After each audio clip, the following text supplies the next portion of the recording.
So, Skypia has come and gone, the Straw Hats are back on good old terra firma, relatively.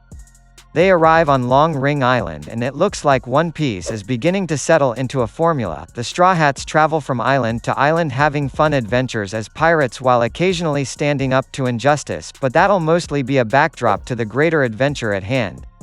It's about a grand world tour with wondrous sights while partying your best friends. Then the Straw Hats decide to head out to Enies Lobby and everything changes.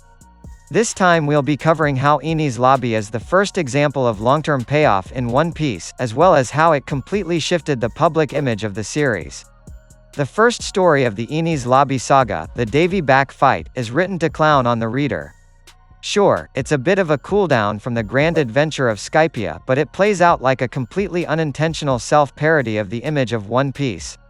The Straw Hats are goaded into playing games against the foxy pirates or else they'll be known as chickens. Doing this means they might have to lose one of their friends. And that dastardly Foxy. He keeps obviously cheating when the Straw Hats are doing everything by the book. But no worries. Luffy cares so much about his friends that through sheer determination, he's finally able to punch out that mean ol' Foxy in a one-on-one match and save the day. All of this just so Luffy could take Foxy's flag and use it to bandage a horse that Foxy shot earlier.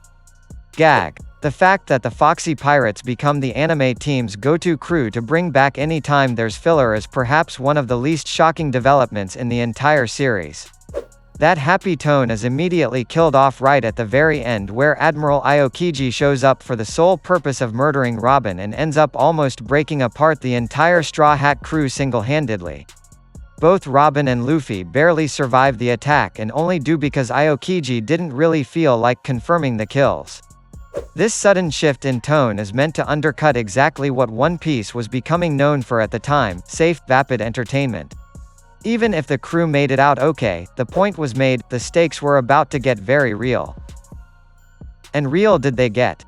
In what has to be one of the most baffling moments in all of shonen battle anime, One Piece shifts away from a corporate-friendly, lighthearted adventure story into advocating for the complete destruction of the government. This is very different from a story like, say, Naruto or Bleach that have governmental systems that, while flawed, are ultimately a righteous system that simply has a few bad eggs.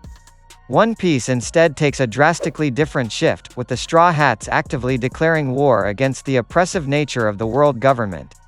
After all, a system that so actively seeks to make Robin feel as if she should die for the sake of the public good because said government is afraid of her being able to undermine them is not one that is actually working towards public welfare.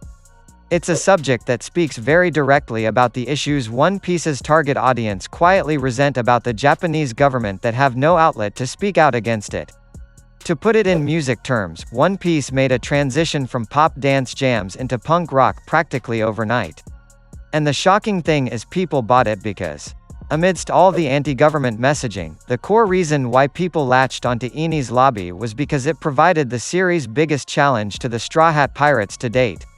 Of course Rob Lucci was as tough an opponent as Luffy had gone up against, but what really made Enies Lobby work was that it was more about testing the group dynamic. Luffy had foolishly allowed Robin into the crew without knowing anything about her, and now she betrayed them.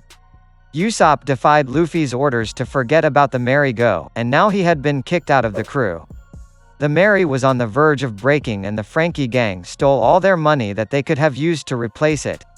The crew was separated, distrustful of each other, and didn't even have a ship. It could have ended right here, and it had nothing to do with getting outmatched. The very philosophy of the Straw Hat Pirates was getting called into question. This sort of human drama is the other way in which One Piece rebelled against its own image in order to contextualize the character stakes. The tension was much greater because we could no longer lean on how we imagined the relationship of the crew. Before they had arrived at Water 7, there was precisely one core tenet that the reader or viewer could fall back on: the crew's loyalty to one another was unshakable.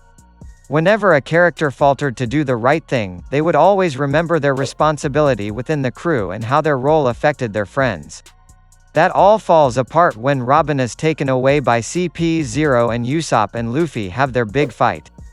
During the final climax with Luffy versus Rob Lucci, we're not just rooting for a righteous victory of right or wrong, but also for the crew to come out stronger than they were before.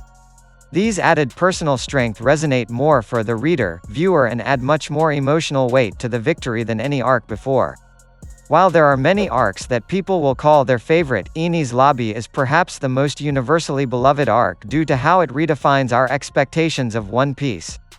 It's also the arc where the plot of One Piece truly begins, and from here on out, the story never leaves behind its focus on the corrupt power structures of the world.